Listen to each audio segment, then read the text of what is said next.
I'm Anil Kumar, sharing with you a test question on polynomial inequalities.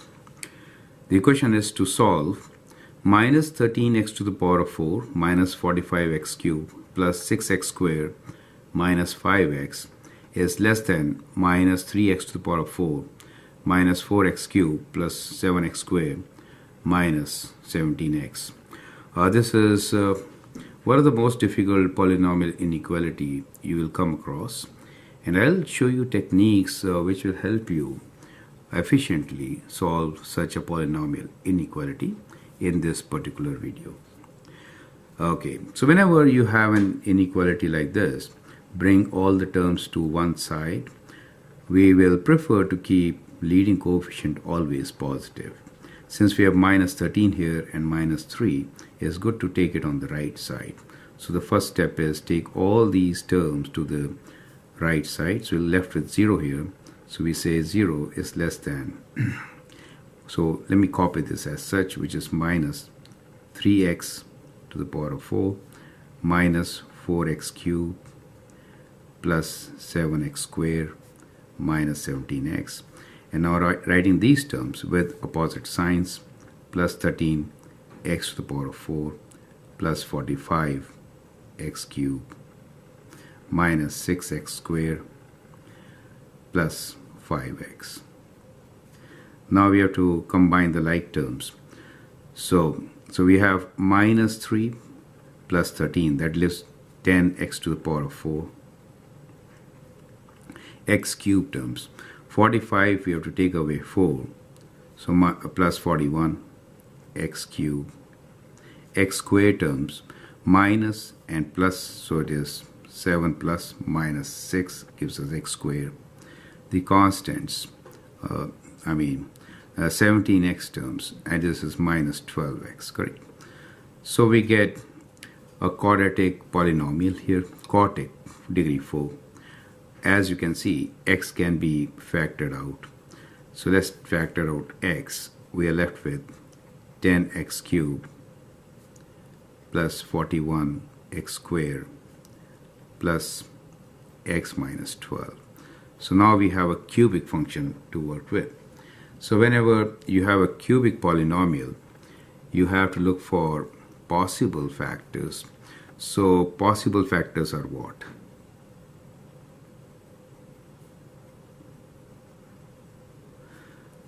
Ratio of factors of the constant and the leading coefficient, right?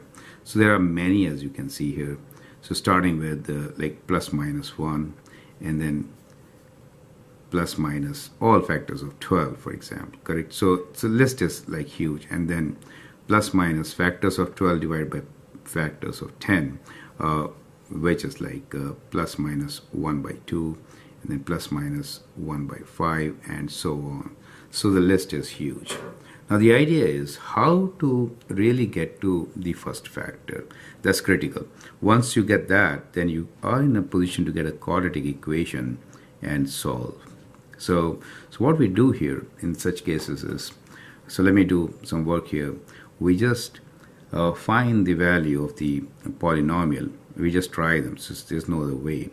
So let's try the values, let's say P1. Let me write down here in different ink. So just substitute 1 here. Now, I'll place them in the calculator so that we can just keep on changing 1 and then do it. So 10 brackets 1, and that is cube, plus 41 bracket 1, which is squared, and then we have plus within bracket just 1 for x minus 12 equals 2. So when you plug in 1, you get 40. It's good to write these values, correct? Now try the second value, 2, right? Because 12 has factors 1, 2, 3, 4, and 6, and 12. So let's try 2. So we'll change this 1 to 2 now. That's why I wrote 1. Okay. So we'll replace 1 by 2 and then try to find what the value is. As you know, it is for the first factor, sometimes it takes time. But this is practically how you're going to do in your test paper. So for 2, what you get here is 243. Now what do you note? 234. So what you notice here is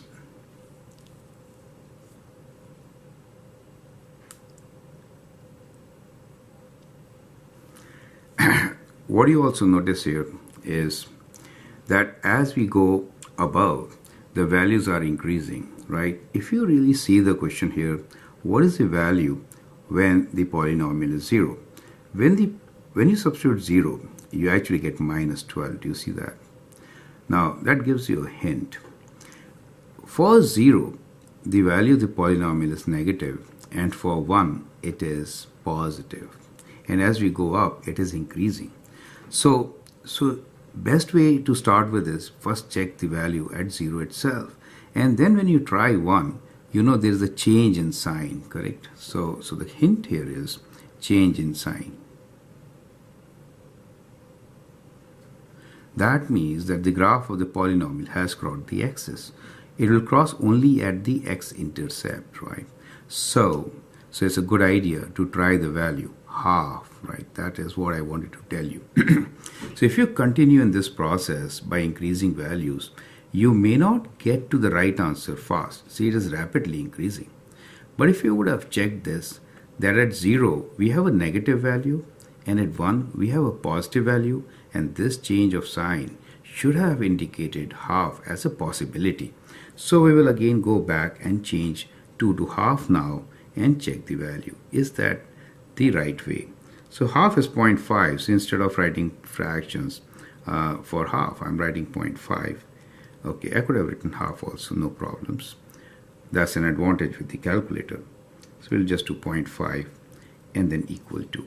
It does give us 0. Do you see that? So this is the first thing to learn. That is, when you're looking for the possible roots, start with the 0 itself, which I think students don't do. And then you try your values. See what happens. If there is a change in sign, then you know that in between we have a possible factor. Otherwise, these fractions are very difficult to get to. So we know this implies that x minus half, or this implies that 2x minus 1 is a factor, correct? Half, you could write x minus half, or 2x minus 1 is a factor. Now, since 2x minus 1 is a factor, and by putting half we get 0, I could find a quadratic equation and then factor it out, correct? So let's do this synthetic division with half as our factor. So we'll do it here.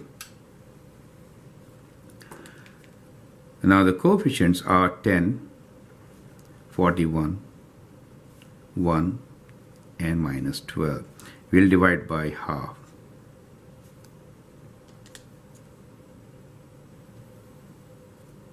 So the first term, 10, comes. Then you multiply 10 by half, you get 5. And then you add this up, you get 46. Half of 46 is 23. Add them up, you get 24. Half of 24 is 12. And when you add them up, you get 0.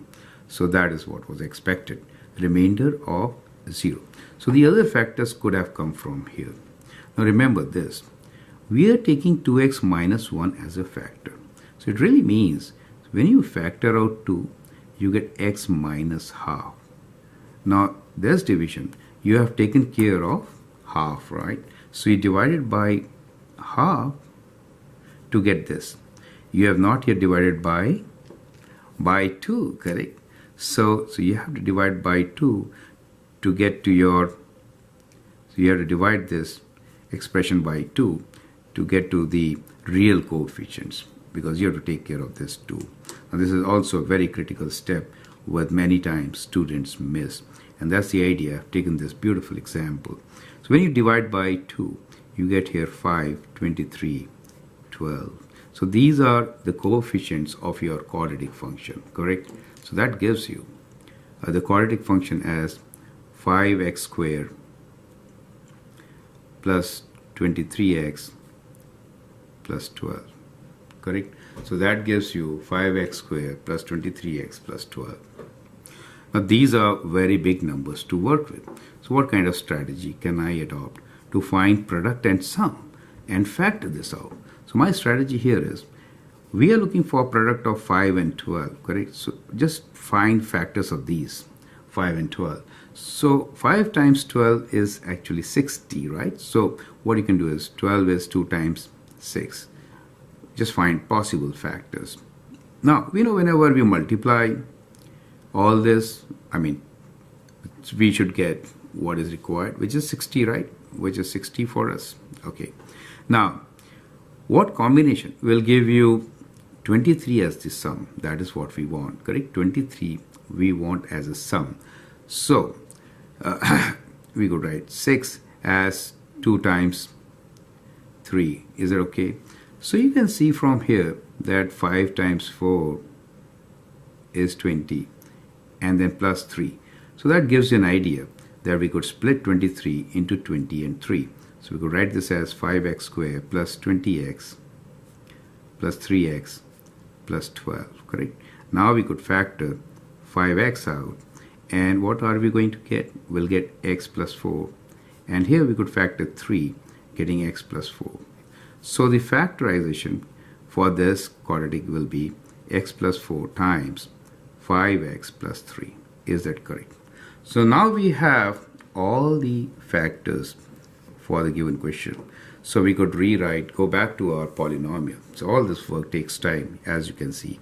So now we can write this as 0 is less than, x is already there. The first factor is 2x minus 1, and these two, which are x plus 4 times 5x plus 3. 5x plus 3, right? Is that okay? So I hope you can see. Wait. Okay. So these are all the factors. So we get this polynomial now in the factored form, and now it's simple to solve further. At this stage, you could adopt two methods. One is you could answer with the help of a graph, and second, you could answer with the help of a table where you can check in which intervals the polynomial is positive, right? So knowing the zeros. So we have 4 zeros here, right? So let's say these are the 4 zeros for us. And all 4 zeros are linear, as you will see, right? Leading coefficient is positive, right? So let's place these zeros. So the one on the leftmost side is minus 4. So let's say this is minus 4 for us. So we're taking care of this. And then we have minus 3 over 5. So let's say this is minus 3 over 5. And then one we have is at 0 itself. Okay, this one is, we're taking care. This is at 0. And then we have 1 at half, correct? You'll realize that half was the only positive value for a factor. So we were in vain trying for more positive values, correct? Another hint was that most of the terms here were positive, so we should have actually tried with negative numbers, correct? So that also gives you an idea that most probably we are looking for a negative number as the factor. Now, in the given question, the leading coefficient is positive and the degree is 4. That means right side up, right? So if right side is up, let me just join them with a polynomial curve, and this is what you get. So that's the degree 4 polynomial, and we are looking for values which leads to positive value, correct? So the solution is right there. You see that? That's the solution. And therefore, we can write down the solution or the answer for this inequality. So starting from here, we have negative infinity to negative 4, correct? Union, or in this interval, which is minus 3 over 5 to 0. It is greater than, so do not include or do not put square brackets, correct? And then beyond half, so it's union. I should write half to infinity. Do you see that? So that is how you are going to solve such inequalities. If you follow the steps the way I've done, you probably will use minimum time in the test, which is around 10 minutes, and then you will get the right answer. I hope that works with you. Try with some difficult polynomials like we have done here and get some confidence. I hope that really helps. If you appreciate it, that'll be great. Feel free to share my videos with your friends, and write your comments. Thank you, and all the best.